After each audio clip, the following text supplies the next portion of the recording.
Hello पिलामाने आज आम discussion करवा कौन ना आमर जोटा दशम श्रेणीर साहित्य क्वेश्चन जोटा तार उत्तर सेट सी ठीक अच्छे। देखु प्रथम क्वेश्चन हूँ मोह ममतार नीर तरुण मान सम्मुख में कौन सृष्टि करुच्ची तार उत्तर हूँ कौन तार उत्तर हूँ कुहेली। ठीक अच्छे Kuheli is the right answer. केउ नारी कवि पद्य 2 नंबर देखा केउ नारी कवि पद्य तुम पाठ्य भाव रही अछि उत्तर हूँ कौन ना विद्युत प्रभा देवी। विद्युत प्रभा देवी गोटे मात्र विषय लिखिते आमर साहित्य बही रे दशम श्रेणी में। तो विद्युत प्रभा देवी इज द राइट आंसर। वाक्य क्या प्रकाश करें वाक्य मनर भाव को प्रकाश करें सी इज द राइट ऑप्शन मनर भाव को। ठीक अच्छे। 4 नंबर वाक्य रे गोटे पद अन्य पद गुड़ी को कहीं अपेक्षा करे।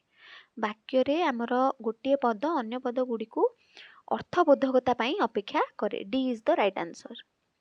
उत्कल जननी कहा द्वारा पवित्र होईची उत्कल जननी आमर उट्टज द्वारा पवित्र होईची। आबर रड़िए सहिले दुर्योधन कौन हेबो बोली लक्ष्मी कहिसंती आबर रड़िए सहिले दुर्योधन अज्राम्बर 6 number C C is the right answer. अमर नुहे अज्राम्बर अज्राम्बर होउची राइट आंसर।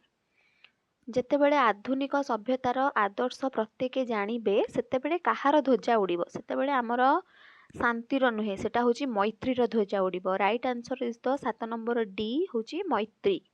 ठीक अच्छे। भारतीय सभ्यतार आदर्श कौन थिला भारतीय सभ्यतार आदर्श होची त्याग और आत्मसंयम। 8 number B is the right answer त्याग और आत्मसंयम।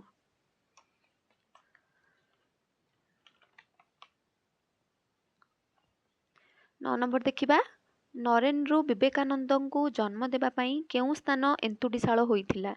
नरेन्द्र विवेकानंद को जन्म देबा पई दक्षिणेश्वर एंतुड़ीशाल होइथिला 9 नंबर सी। जड़े गृहस्थ भक्त केउठी रामकृष्ण शिष्य मानक पई एक पुराणा कोठा छाड़ी देइथिले सेटा होची हमर 10 नंबर डी बराहनगर रे छाड़ी देइथिले D is the right answer. 11 number देखिबा केउ समास नाम रे बनानगत अशुद्धि रही आमर बहुब्रीहीटा भूल अच्छी देखु बहुब्रीही रे बनानगत अशुद्धि रही 11 number A is the right answer. 12 number पद संहति रे उपमावाचक शब्दर व्यवहार होइतिले ताकू कौन कुहा जाए पद संहति रे उपमावाचक शब्दर व्यवहार होइतिले ताकू तुलनात्मक रूढ़ी कुहा जाए। ठीक अच्छे। 12 number B is the right answer. पवनर प्रतिकूल रे साइकेल चालना कष्टकर यही वाक्य उपसर्ग द्वारा संक्षिप्त होईची 13 number D is the right answer उपसर्ग हैला। तापर देखिबा 14 नंबर केउ शब्द रूप रे रु परे ण होई नाही ऋण ऋण is the right answer 14 number B. ठीक अच्छे। तापर देखिबा 15 नंबर मनोरंजन दास केउठारे कार्य करथिले मनोरंजन दास आमर आकाशवाणी रे कार्य करथिले। ठीक अच्छे Akashvani is the right answer 15 number B. केतोटी दृश्य रे कोणार्क एकाकिका विभक्त होईची आमर 4टी 16 नंबर ए 4टी दृश्य रे कोणार्क एकाकिका विभक्त होईची।